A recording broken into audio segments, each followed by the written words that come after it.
Politics করে বের করে দেয়, বের করে দেবে, ঠিক আছে। দাদা, তুমি নিজেও ফেসবুকেও লিখেছিলে বা এখনো আর্টিস্ট ফোরামের বিভিন্ন গাফিলতির বিরুদ্ধে বারবার আমার সঙ্গে হয়েছে, অন্যদের সাথে হয়ে একজন মারা গেল, তাহলে মারা যাওয়ার পর যদি আর্টিস্ট ফোরামে টনক নড়ে, আমি নিজের গলায় নিজেই মালা পরিয়ে বসে আছি যে আমারটা প্লিজ একটু দেখো। কারণ আমি একটা প্রোডাকশানে কাজ করাকালীন হসপিটালাইজ হলাম, আমি তাদের বলছিলাম আমার শরীর খারাপ লাগছে, ব্ল্যাঙ্ক হয়ে গেলাম। আমি সেই সময় বলতে পারছি না, আমার ফোরামের মেম্বার দাঁড়িয়ে, সেক্রেটারি দাঁড়িয়ে। ঠিক আছে, একটা প্রোডাকশানে হতেই পারে, দেখে নাও, একটা প্রোডাকশানে হতেই পারে।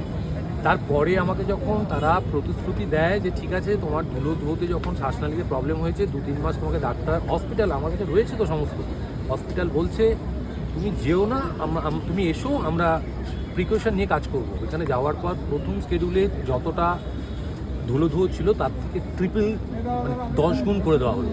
সেখানেও সেক্রেটারি উপস্থিত ছিল, আমার যে কী অস্বস্তি হচ্ছিলো আমি তার দিকে মুখাপেক্ষী ছিলাম, একটা টু শব্দ করেনি।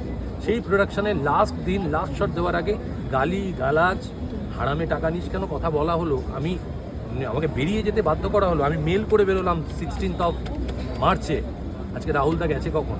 আজকে যদি তখন প্রিকশন নেওয়া হতো যে একটা শিল্পীর নিরাপত্তার দায়িত্ব খানিকটা হলেও প্রোডাকশনকে নিতে হবে, তাহলে অ্যাম্বুলেন্সটা থাকতো, একটা অত দূরে শুটিংয়ে গিয়ে বাইরে আউটডোরে বিশেষ করে থাকতো, একটা ডাক্তার থাকতো।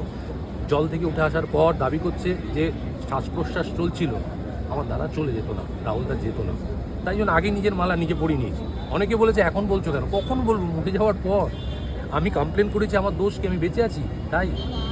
আমার আরও এই যে কথাগুলো বলছি তার মধ্যে থেকে খুঁত খুঁজে, ভুল খুঁজে বা মনের মধ্যে আক্রোশ পুষে রেখে আমাকে কি করা হবে, ব্যান করা হবে, প্রডিউসারদের বলা হবে একে নিও না, বেশি কথা বলছে।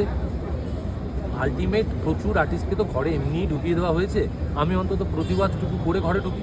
তার কথা বলেছে কোথায়, বলছে তো চলে যাওয়ার পর।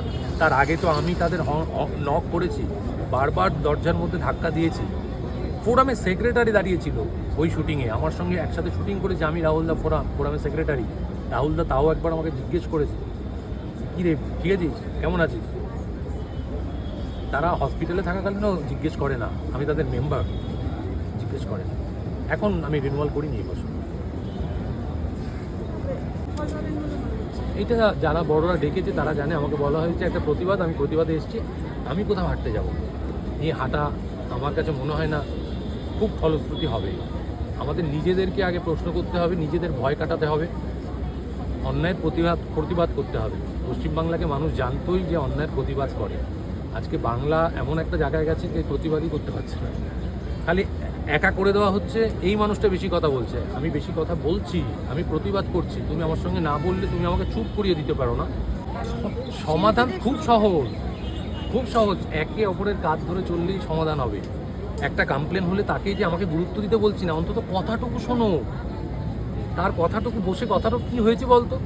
সে আমি যে সব সত্যি কথা বলছি এমন নাও হতে পারে, তো কথাই তো শুনতে চাইছে না। তারা বলছে প্রডিউসার বসতে চাইনি, এটা কোনো কথা হলো? আমি ফোরামের মেম্বার, তুমি আমার কথা শুনবে না যে বসতে চাই কি চাইনি? আমাকে ফেডারেশন ইম্ফা আশ্বস্ত করছে ঠিক আছে আমরা দেখছি, এর থেকে লজ্জার কী হতে পারে? রাহুলদার ক্ষেত্রে ব্যাপারটা অন্য, প্রযোজনা সংস্থার প্রচুর গাফিলতি আছে, আর এই ক্ষেত্রে আরও বেশি গাফিলতি আছে। তারা এত বড় অন্যায় করার পর ফোরামের সেক্রেটারিকে বলছে মিটিংয়ে বসতে চাই না, নাকি ফোরামের সেক্রেটারি ওখানে কাজ করছে বলে সেও চুপ করে গেল। আমি জানি না, এই প্রশ্নের উত্তর আমার জানা নেই, কিন্তু জানতে চাইবই অবশ্যই।